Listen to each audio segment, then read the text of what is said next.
Hai, Assalamualaikum semua. Salam sejahtera. Okey, kita bertemu lagi ya untuk tajuk untuk sains hari ini. Dan untuk hari ini kita ada pelajaran baru tau. Kita tunggu tengok apa pelajaran kita hari ini. Okey, baik. Sebelum tu cikgu minta kamu tolong subscribe. Okey, boleh like, komen dan share YouTube cikgu ya. Kalau tak nak komen dengan share pun tak apa.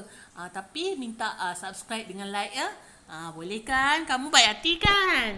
Terima kasih pada yang dah subscribe YouTube cikgu. Okey, baik, kita nak belajar apa cikgu hari ni? Jeng jeng jeng.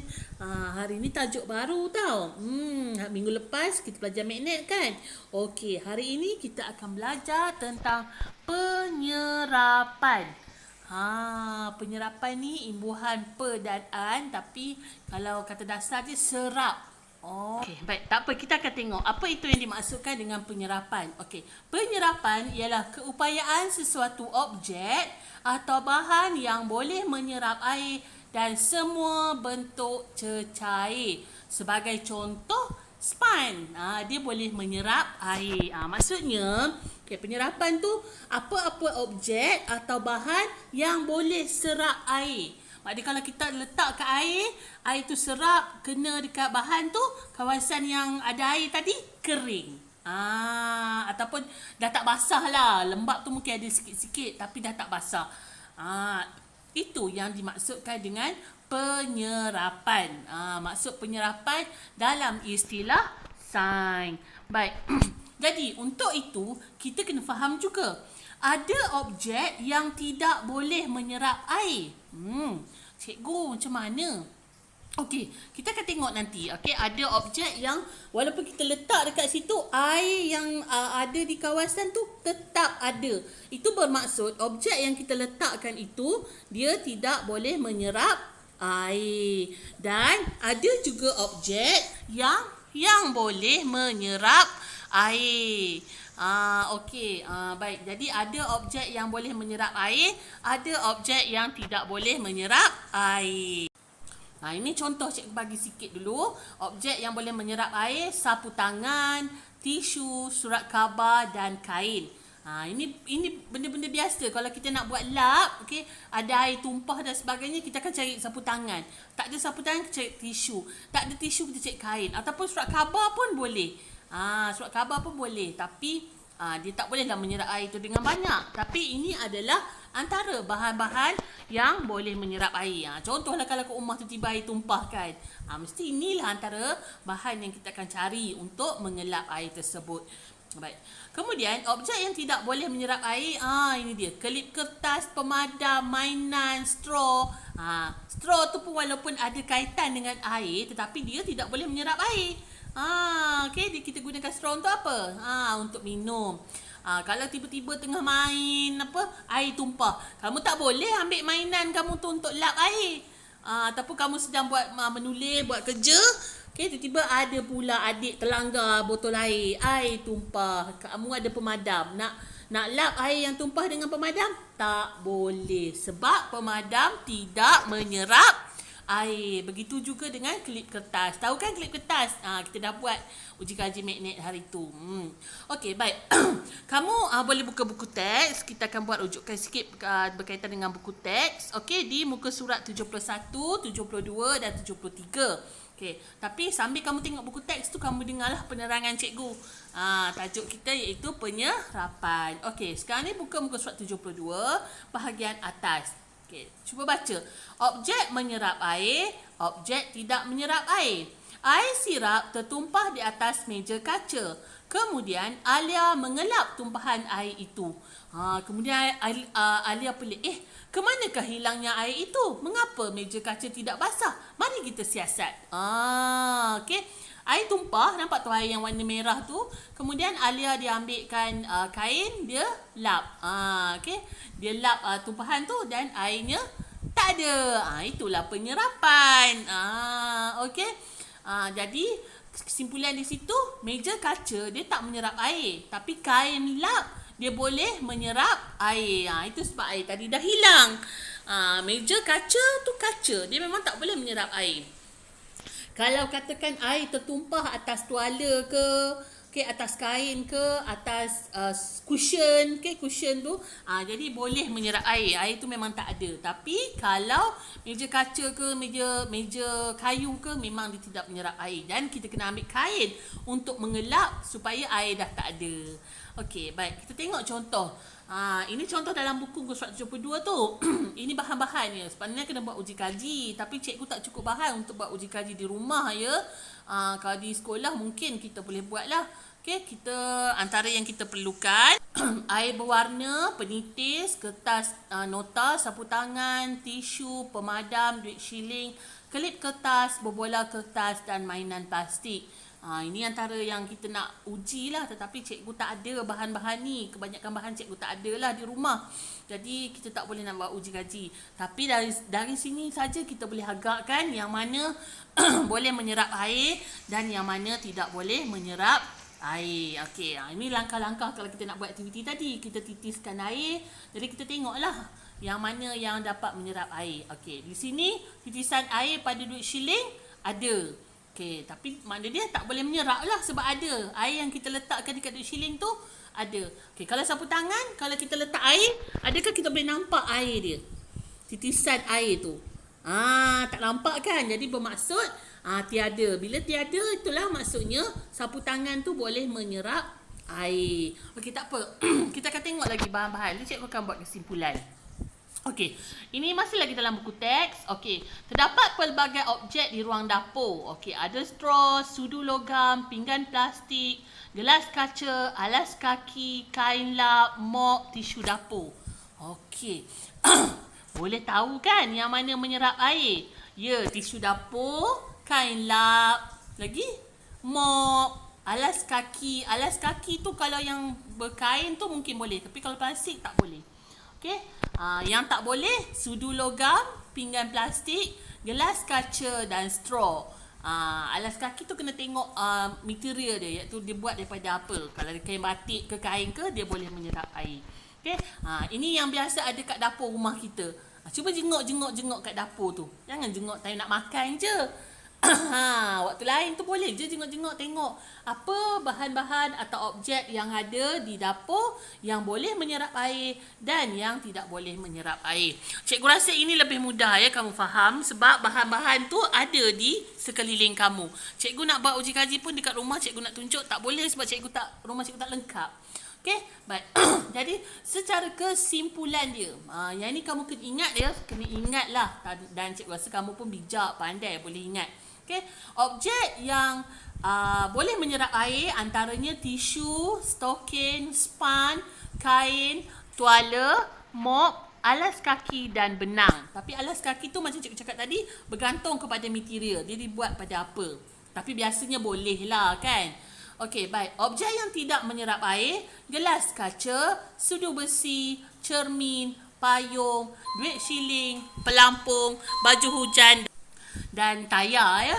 Jadi itu antara objek yang tidak menyerap air. Okey, jadi tak apa, jangan risau. Okey, bila cikgu bagi latihan dan kamu tengok lagi dalam buku teks nanti kamu akan lebih faham supaya kamu dapat tahulah objek yang menyerap air dengan objek yang tidak menyerap air. Sebenarnya ini senang sebab apa? Dia ada di sekeliling kamu. Jadi kamu boleh agak. Macam cikgu cakap tadi, kamu tengah main tiba-tiba air tumpah. Jadi kamu cari apa? Takkan kamu nak pergi ambil sudu kot untuk lap kan? Dah tentu kamu cari kain atau tisu. Jadi sebab apa? Sebab kamu sendiri tahu kalau kamu ambil sudu, okey, ataupun ambil pinggan untuk lap, dah tentulah tak boleh. Sebab objek itu ataupun bahan-bahan itu tidak menyerap air. Alhamdulillah, bagus cikgu tahu kamu faham ni. Okey, kita akan tengok pula okey berkaitan dengan keupayaan objek ni menyerap air. Macam mana cikgu? Jadi kita akan lihat keupayaan objek menyerap air. Sebab objek ni macam contoh tadi kain dengan tisu. Okey, kain dengan tisu boleh menyerap air, tapi yang mana lebih berkesan?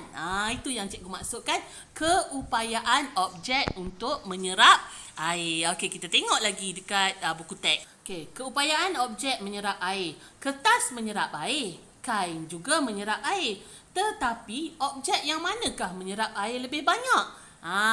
Itu persoalannya. Kertas boleh kan, macam kita cakap tadi, kertas surat khabar tu kan, kalau ada air tumpah boleh kita lap. Tapi kertas dengan kain, yang mana yang lebih banyak menyerap air? Jeng jeng jeng. Satu teka-teki juga ni kan? Ke ada yang dah pandai nak jawab? Okey, yang ini cikgu ada buat sikit uji kaji, okey, berkaitan dengan keupayaan objek menyerap air. Okey, baik. Cikgu gunakan bahan-bahan yang ada dalam buku teks ya, tunjukkan tu. Okey, potong surat khabar, tisu dapur dan kain mengikut saiz yang sama. Cikgu tak adalah potong sama, tapi bolehlah nanti kamu tengok ya. Okey, lekatkan potongan objek pada sebatang lidi. Celupkan potongan objek ke dalam bikar yang mengandungi air berwarna. Biarkan selama 1 minit. Cikgu tak ada sampai 1 minit, cikgu buat 10 saat je, cukuplah. Okey, dan bahan-bahan dia lidi, gam, air berwarna, kain, surat khabar dan tisu dapur. Okey, cikgu ada buat uji kaji ni. Kamu boleh tengok video yang cikgu sertakan ni ya. Okey, nanti lepas ni kita akan bincang lagi. Okey, cikgu ada buat uji kaji sikit berdasarkan buku teks ya. Ini dia. Cikgu dah siap letak dekat, cikgu guna chopstick kayu. Okey, sama seperti dalam buku teks ya. Okey, cikgu ada di sini ada kain, ada kertas dan ada tisu dapur. Jadi dan ini pula adalah air yang cikgu letakkan pewarna kuning ya, pewarna oren. Okey, jadi kita nak uji ya antara kain, kertas dan juga tisu dapur. Antara ketiga-tiga ni yang mana paling banyak menyerap air? Kita akan buat ya. Baik, cikgu ambil ketiga-tiga bahan ni yang cikgu dah letakkan pada chopstick ya, dan cikgu akan letakkan di dalam bekas ini. Okey, kita tengok ya. Bismillahirrahmanirrahim. Okey, kita tengok, kita letakkan macam ni. Okey. 1 2 3 4 5 6 7 8, 9, 10. Okey, cukup ya. Okey, cikgu keluarkan. Okey, ini dia. Baik, kita akan tengok ya. Kita tengok kain dulu. Okey, kain cikgu bawa ke sini. Sampai setakat ini. Ini saja perahan air yang cikgu letak tadi ya, yang kita letak dalam air tadi. Okey, itu untuk kain. Boleh tak nampak sangat sebab cikgu tak ada kain warna lain. Okey, tapi inilah nampak basahannya sampai sini ya. Dan ini pula adalah kertas. Okey, kertas, jadi sinilah boleh nampak basahannya. Dan tadi ini adalah tisu dapur. Tisu yang mak-mak kamu guna buat lap-lap kat dapur tu. Okey, kalau kamu tengok nampak. Boleh nampak air dia kan? Boleh nampak air dia yang menyerap tu kan? Okey, boleh nampak kan? Jadi kesimpulan di sini apa? Okey, tisu dapur ni paling banyak menyerap air berbanding kertas dan juga kain. Maknanya yang paling sedikit kain. Kain ni banyak juga ya. Paling sedikit adalah kertas. Okey, yang kain ni agak banyak dan paling sedikit adalah kertas. Dah tengok tadi kan video tu. Okey, jadi kesimpulan dia, tisu dapur ialah objek yang menyerap air paling tinggi, yang paling banyak, dan kertas ialah objek yang menyerap air paling rendah. Dua-dua boleh menyerap air, tetapi tisu dapur tu adalah yang paling tinggi, banyak. Okey, itu sebabnya lebih baik kalau kita tumpahkan air, kita pergi cari tisu atau kain. Tapi kain kena tengok, ada kain yang tak berapa menyerap sangat. Okey, tapi lebih baik kalau ada tisu lah. Okey, baik. Kalau dah tak ada tu, masih boleh guna kertas. Tak ada masalah. Okey, jadi itu tajuk kita untuk hari ini. Kita belajar dua tadi ya. Berkaitan objek yang boleh menyerap air dan juga apa tadi? Keupayaan objek menyerap air. Maksud dia yang mana objek ataupun bahan yang menyerap air paling tinggi ataupun paling banyak. Baik, cikgu akan bagi latihan link juga hari ni.